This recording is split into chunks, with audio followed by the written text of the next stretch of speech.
하나도 먹고 베드로에게 물었습니다. 나를 사랑하냐? 나 베드로 말합니다. 정말 사랑합니다. 우리 예수님은 말씀하셨습니다. 그럼 내 양을 쳐라, 내 양을 먹이라. 하나님, 우리 이 자리에 있는 가운데 우리 모두가 예수님의 증인이 되게 하소서. 그리고 하나님, 우리가 오늘만 그 하나님을 기념하는 게 아니라 매일매일 그 예수님을 기억하고 생각하며, 그러니까 세상에 온갖 것들을, 세상의 자랑거리들을 잠깐 버려두고 오직 예수님을 생각하고, 예수님은 아직도 우리에게도 지금 함께 하신다는 것을 기억하길 바랍니다. 그리고 예수님께서는 부활하시고 돌무덤 앞에 있는 여인들에게 평안하냐 물었습니다. 오늘날 우리에게도, 예수님은 우리에게도 평안하냐고 묻고 계십니다.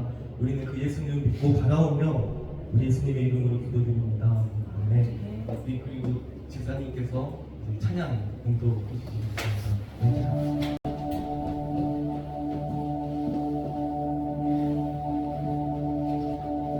태초에 말씀이 계시니 지극히 높으신 주, 만물의 감주인 주 영광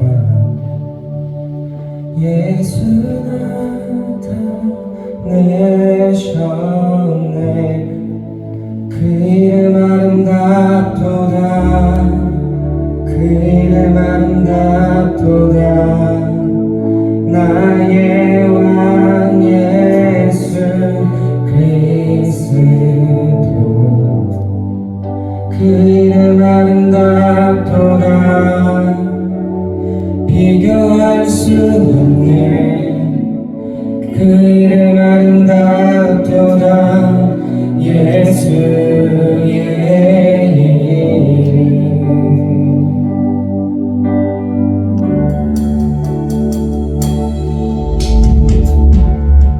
우리를 위해 오신 주님,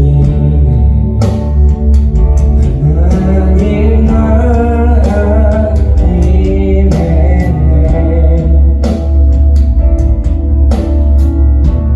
죄보다 크신 그 사랑, 무엇도 끊지 못해. 그 이름 경이롭도다, 그 이름 경이롭도다. 나의 왕 예수 그리스도,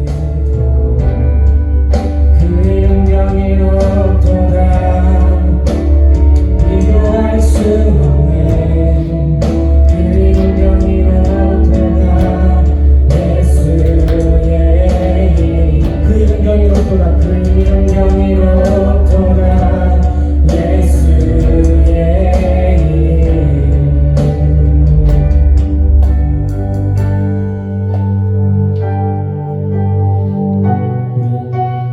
함께 죽음을 이기신 그 예수님을 생각하면서 찬양했으면 좋겠습니다.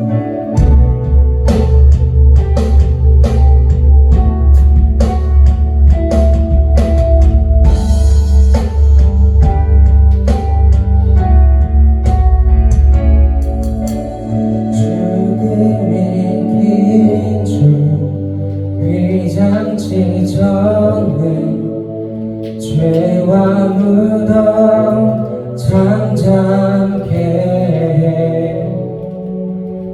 온 하늘 외쳐 영광 찬양해. 주 예수 다시 사셨네.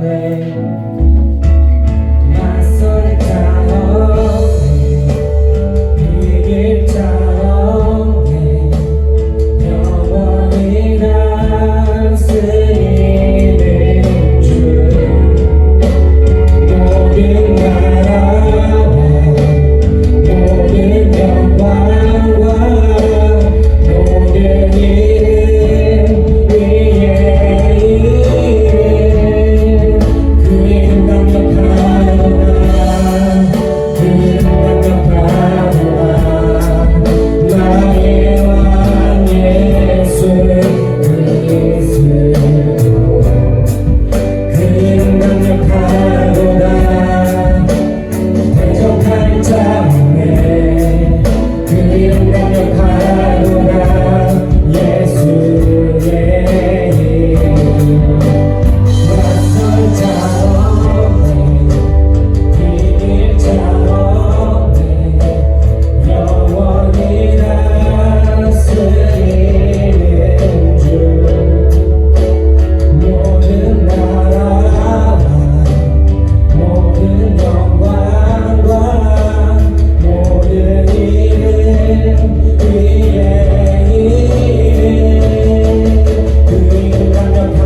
이름 그 이름 강력하도다 예수의 이름.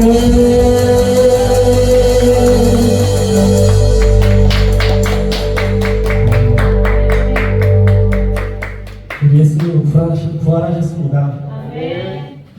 부활하신 우리 예수님을 기쁨으로 함께 찬양했으면 좋겠습니다.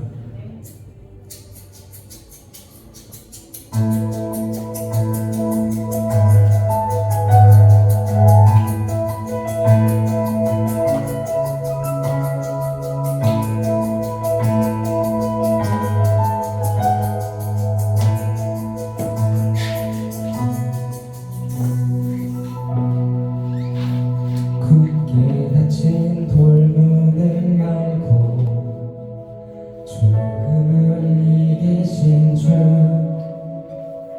절망이 몰려올 때도 눈뜨어 주를 보내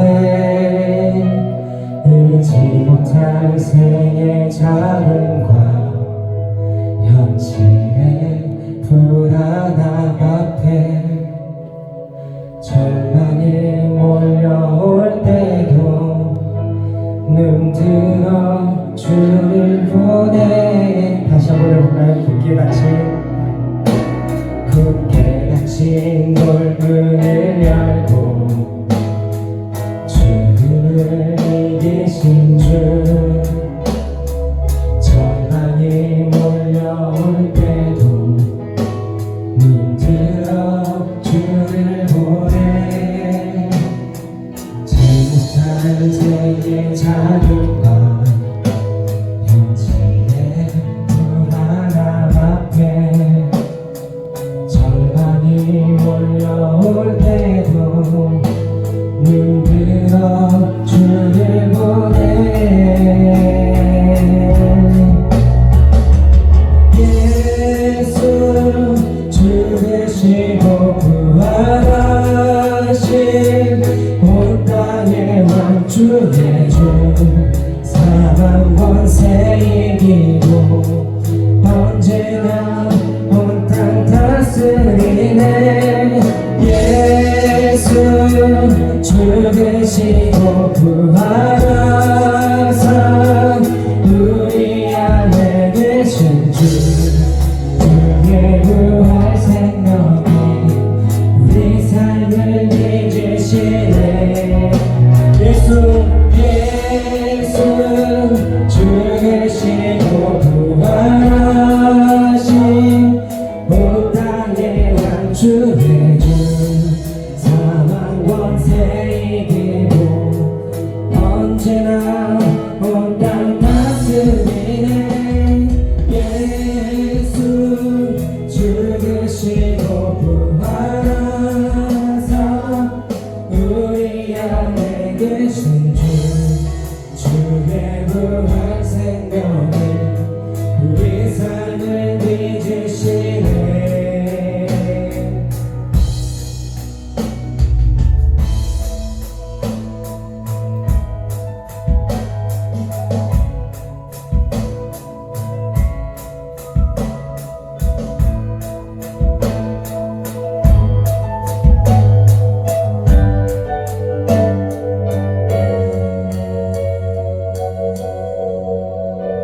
주의 죽으심과 함께 우리 고백했으면 좋겠습니다. 주의 사심과 함께 주의 죽으심과 함께 죽고 주의 사심과 함께 살리 주의 죽으심과 함께 죽고 주의 사심과 함께 살리 주의 죽으심과 함께 죽고 주의 사심과 함께 살리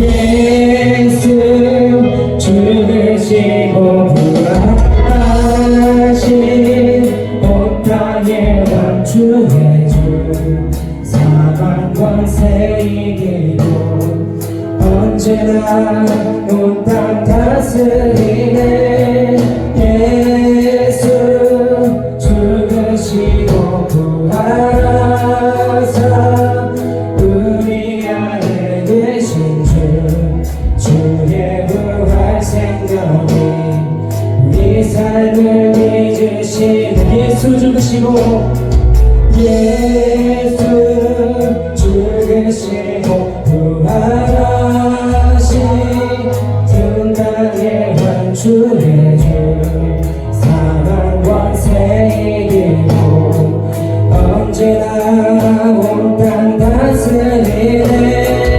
예수 죽으시고 부활하사 우리 안에 계신 주의 부활 생명이 우리 삶을 믿으시네.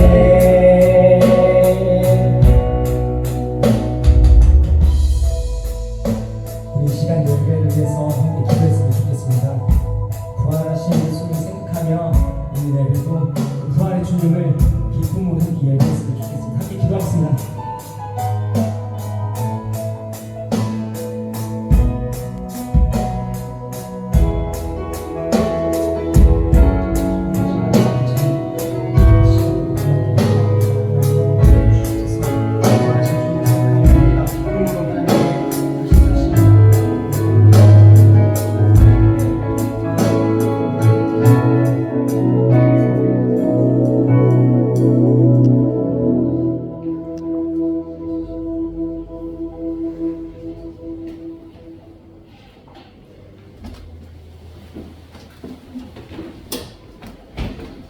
사랑과 은혜가 충만한 하나님 아버지, 오늘 기쁜 부활주일을 맞이하여 우리 청소년부 온 친구들이 주님 앞에 예배하러 나왔습니다.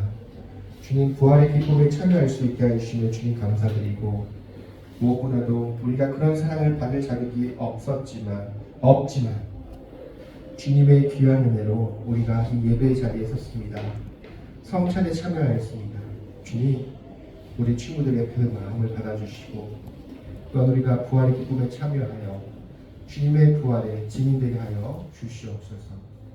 예배 속에 온전히 임재하여 주시고 예배 가운데 부어주시는 주님의 성령의 기름을 우리 친구들이 정말 온몸에 감을 수 있도록 주님께서 인도하여 주시옵소서.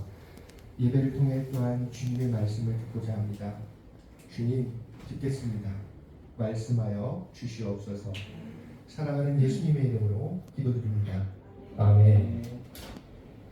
오늘은 하늘이 하나님의 영광을 선포하고 궁창이 그의 손으로 하신 일을 나타내는도다. 여러분, 하나님께서 창조하신 그 일을 어떻게 생각하십니까? 여러분, 하나님께서 세상을 창조하시면 그 만물의 그런 사랑, 그러니까 여러분들뿐만이 아니라 세상 모든 것들을 사랑하시는 거예요. 하나님. 특별히 우리는 더 특별한 의미가 있지만 하나님께서는 창조하심은 만물에 대한 하나님의 사랑을 드러냅니다. 그런데 이 창조물을 잘 보면은 하나님의 그런 영광이 드러나요. 우리는 지금 이미 예수 그리스도를 통해 이것을 알고 있어요. 세상은 알지 못해요. 차이입니다. 왜 그러냐면 이거를 어렵게 얘기하면 일반 계시라고 얘기합니다. 일반 계시. 들어보셨어요? 세상의 만물 속에 하나님은 하나님을 알 수 있는 것들을 다 놓으셨어요. 그런데 우리가 이미 예수 그리스도를 통해서 하나님을 알기 때문에 우리는 알 수 있지만 세상 사람들은 그냥 그것만 보고 몰라요. 그런데 분명한 것은 세상 만물 가운데 하나님을 알 수 있는 것들을 두었습니다. 그래서 하늘은 하나님의 영광을 선포하고 저 하늘, 궁창이 뭔지 아세요, 여러분? 궁창은 어려운 말이지만 쉽게 얘기하면 대기입니다. 대기. 우리 발 닿는 곳부터 해가지고 저 하늘까지 여기를 궁창이라고 표현해요. 그래서 그 궁창은 하나님께서 하신 일을 나타낸다고 표현을 하고 있습니다. 그런데 여러분, 이 창조가 왜 중요할까요? 하나님의 사랑을 드러낸다고 했는데 왜 창조가 하나님의 사랑을 드러내는 것일까요? 고민해 본 적 있어요? 그냥 나한테 주셔서? 나한테 이 만물들을 주셔서 그게 사랑을 나타내는 것일까요? 창조에는 정말 큰 하나님의 비밀이 들어 있습니다. 우리를 향한 하나님의 사랑. 2절과 3절에 있어요. 함께 읽겠습니다. 날은 날에게 말하고 밤은 밤에게 지식을 전하나 언어도 없고 말씀도 없고 들리는 소리도 없으나. 예, 무슨 말일까요 도대체? 날은 날에게 밤은 밤에게. 고민이 많이 되죠. 수수께끼 같지 않아요? 꼭? 예, 이 말은 뭐냐면 하나님께서 창조하셨던, 잘 읽어보시면 낮이 되고 밤이 되고 아침이 되니 첫째 날이 되니라. 또 밤이 되고 낮이 되니 둘째 날이 되니라. 이 사건들을 얘기합니다. 낮과 밤이 되는 것들. 창조의 일들을 얘기해요. 7일 동안 창조하셨을 때 하나님께서는 분명히 끝에 기록을 할 때에 하루가 끝날 때쯤에 밤이 되고 아침이 되는 첫째 날이다. 이 사건들을 얘기하는 거예요. 근데 그게 왜? 무슨 관계가 있을까요? 여러분, 창조에서 가장 중요한 것은 하나님께서 질서를 창조하신 거예요. 나를 나누셨잖아요. 그건 단순히 그냥 하루 빅붕 땅의 어동사 이거 만들려고 하신 게 아니라 질서를 창조하신 거예요. 왜 질서가 중요할까요, 여러분? 태초에 하나님께서 창조하실 때에 하나님의 수면 위에서 운행하신다는 표현이 있어요. 근데 어디 있죠? 수면 위잖아. 물은 뭘 얘기할까요? 물. 여러분, 물의 이미지.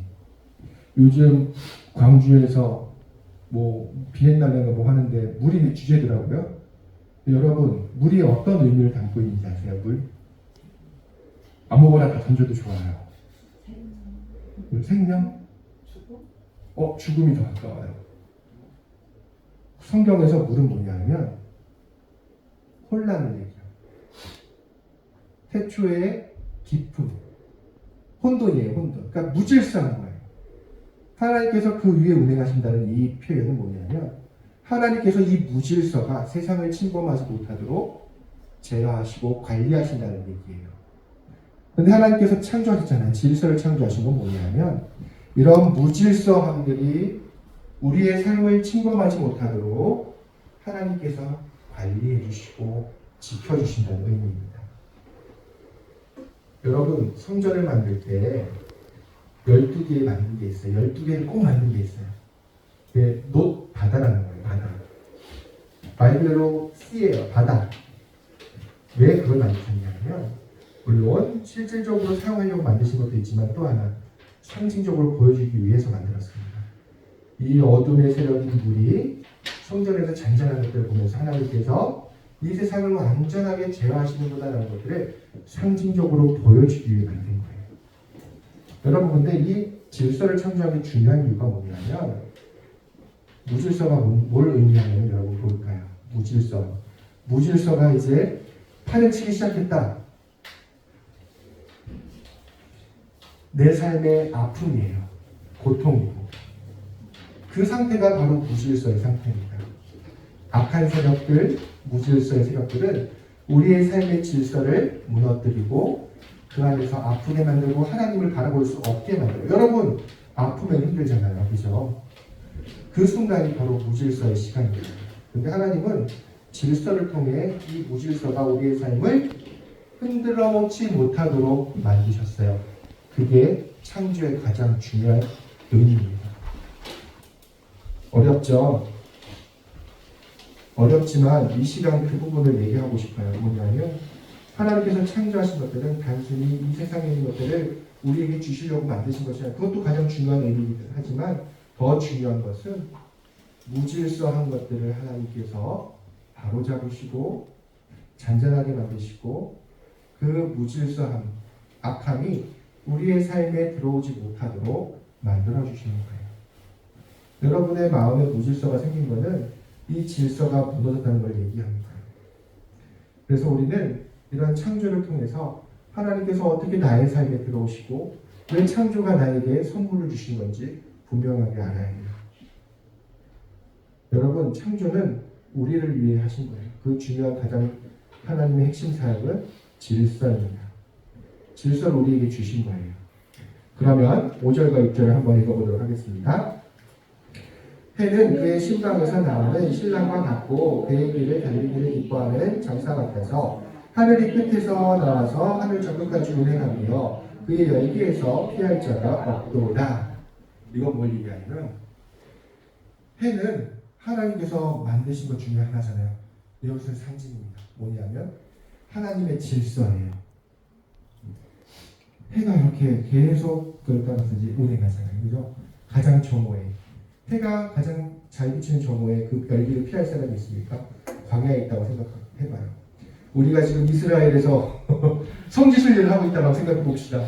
해가 가장 정오에서 피할 수 있을까요? 못 피해요. 이 얘기는 뭐냐면 하나님의 질서, 하나님께서 만드신 그 틀 안에 거기에서는 또한 그 하나님의 법 안에서는 그 누구도 피할 수 없다는 것을 의미합니다. 그러면 여러분 여기서 질문해 볼 수가 있어요. 여러분은 그럼 어떻게 하나님의 질서를 알아요? 예, 어렵죠. 그분의 질서를 그럼 따르고 있습니까? 두 가지. 질서를 어떻게 알고 그 질서를 따라갈 수 있을까? 여러분 7절과 9절을 마지막으로 읽어볼게요. 시작. 여호와의 율법은 완전하여 영혼을 소성시키며 여호와의 증거는 확실하여 우둔한 자를 지혜롭게 하며 여호와의 교훈을 정직하여 마음을 기쁘게 하고 여호와의 계명을 순결하여 눈을 밝게 하시도다.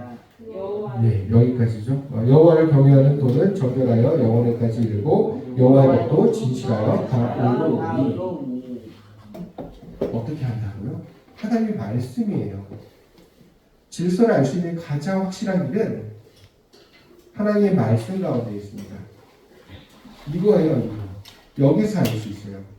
우리가 이거 안 읽으면, 우리가 항상 이것들을 곁에 두지 않으면 우리가 알 수 없어요. 여러분, 하나님의 법은 이렇다고 얘기하는데 이 법을 알 수 있는, 하나님의 질서를 알 수 있는 가장 확실한 것은 이 말씀을 읽는 거예요. 여러분, 우리가 평소에 말씀을 읽고 계세요? 읽고 있어요? 은빛 혹시 말씀을 읽고 있니? 네. 네, 대신 예, 맞아요. 말씀을 통해서 우리는 알 수밖에 없어요. 그리고 그 질서는 우리가 피할 수 없다고 얘기합니다. 여러분에게 하나님의 말씀은 그럼 어떤 의미가 있습니까? 귀찮은 것? 옛날에는 이렇게 생각했어. 저한테 상을 주는 거. 왜냐하면 통독회 가면 옛날에는 달란트도 많이 주고 그랬잖아요. 그래가지고 거의 토요일이 되면 막 읽었어요. 달란트 받으려고. 한 번은 아버지가 딜을 하시더라고요. 저랑. 너가 성경 66권을 다 타자를 치면 내가 돈을 주겠다. 딜. 그 딜을 했는데 며칠 만에 그만뒀어요. 도저히 안 되더라고요. 말씀은 그런 의미였지만 시간이 지나면서 이 말씀의 의미가 저한테 새롭게 다가오기 시작했어요. 왜? 내 마음의 질서가 깨질 때, 힘들 때 말씀을 통해서 하나님께서 저에게 말씀하기 시작했습니다. 저 원래 신앙 안 한다고 했잖아요. 도망간다고 했잖아요. 하나님 교수님한테 계기고. 근데 하나님께서 말씀을 통해 저한테 얘기하기 시작하셨어요. 예전에 서운했던 것도 깨닫게 다시 한번 떠오르게 해주시고 제가 가장 힘든 순간에 말씀을 통해 사랑한다는 것 또한 말씀해 주셨어요. 내 마음에 어지러워졌던 그런 무너졌던 질서가 말씀을 통해 다시 한번 제자리 잡기 시작했습니다. 여러분, 말씀밖에 없어요. 기도 가운데 하나님께서 말씀하실 때도 말씀을 통해 얘기하시는 거예요. 여러분, 정말 그런 하나님을 만나기를 소원합니다. 14절을 마지막으로 읽어보겠습니다. 나의 반석이시오 나의 구속자이신 여호와여 내 입의 말과 마음의 묵상이 주님 앞에 연락되기를 원합니다. 묵상, 내 마음 가운데 항상 하나님을 기억하고 생각하고 사랑하는 마음, 그런 마음이 없으면 어떻게 성경을 읽겠습니까? 그 마음을 하나님께서 받아주신다는 의미입니다. 여러분이 할 것은 하나님을 사랑하는 마음으로 그 말씀을 곁에 두고 항상 그 말씀을 읽어내려고 하는 것. 하나님은 그 중심을 보셔요. 그때 하나님께서 분명히 우리 친구들에게 응답하실 겁니다. 하나님이 응답을 안 하시는 분이 아니에요. 분명히 우리 친구들의 삶 속에서 우리 친구들의 삶에 가장 적합한 것, 그리고 우리 친구들의 삶의 질서가 회복되게 하는 그 말씀을 하나님께서 우리 친구들의 마음에 분명히 주실 것입니다. 이것을 기억하면서 하나님께서 예수를 통해 완성하신 그 부활을 기념하면서 이 시간 다 함께 기도하도록 하겠습니다. 지금 함께 기도했으면 좋겠어요. 첫 번째, 우리가 정말 부활에 참여하게 해달라고, 정말 하나님의 부활을 기억하고 또한 감사하면서 하나님의 그런 구원의 사역들을 기억하게 해달라고 했던 것 첫 번째고요. 두 번째 더 중요합니다. 이 시간 우리가 이 예배 자리에 나오지 못한 친구들이 있습니다. 우리가 기도해야 돼요. 안타까움을 마음을 품고 우리가 기도해야 됩니다. 정말 이 구원의 기쁨을 함께해야 되는데 함께하지 못하는 것들을, 그 친구들을 기억하면서 이 시간 함께 기도하기를 소망합니다. 함께 기도하시고, 사랑과 은혜가 충만하신 하나님 아버지, 이 시간 부활의 주일이지만 하나님 이 시간 함께 예배되지 못하는 많은 친구들이 있습니다. 주님께서는 부활하셨지만 그 부활의 기쁨을 알지 못하는 친구들도 있습니다. 이 시간 우리 그 친구들을 위해 기도합니다. 하나님 우리의 기도를 받아주시고 우리의 기도에 응답하여 주시옵소서. 하나님 우리가 눈물로 기도할 때에 우리의 눈물의 기도를 받아주시고 우리의 친구들의 삶이 정말 이 예배를 향하게 하여 주시고 예수 그리스도를 통해 완성된 이 구원을 바라보게 하여 주시옵소서. 부활을 바라보게 하여 주시옵소서. 우리 친구들이 더 깊이 사랑하게 하여 주시고 더 깊이 기도하게 하여 주시고 그 이름을 부르며 기도하게 하여 주시옵소서. 하나님 이 예배가 회복되게 하여 주시고 또한 함께 그 예배를 드릴 때에 주님께서 우리 공동체에 주시는 기쁨이 더 크다는 것을 주님 깨달아 알게 하여 주시옵소서. 하나님 발걸음을 이곳을 향하게 하여 주시옵소서. 주님 기도합니다. 사랑과 은혜가 충만한 하나님 아버지, 이 시간 주님 앞에 간절히 기도합니다. 이 부활의 기쁨을 우리만 누리는 것이 아니라 이 예배 자리에 나오지 못한 많은 친구들을 위해 기도합니다. 그 친구들도 이 예배 자리를 기억하게 하여 주시고 또한 우리도 친구들의 이름을 부르고 사랑으로 항상 기도하게 하여 주시옵소서. 함께 예배드리는 기쁨이 있게 하여 주시옵소서. 눈물로 기도하게 하여 주시고 또한 우리가 함께 예배드리는 그 순간까지 기도를 쉬지 않게 하여 주시옵소서. 사무엘이 고백했던 것처럼 내가 기도하는 일을 쉬는 그 죄를 하나님 앞에 결단코 지지 않겠다고 고백한 것처럼, 결단한 것처럼 우리도 하나님 앞에 그 친구들을 위하여 기도하는 그 기도가 끊이지 않게 주님 인도하여 주시옵소서. 사랑하는 예수님의 이름으로 기도합니다. 아멘. 예.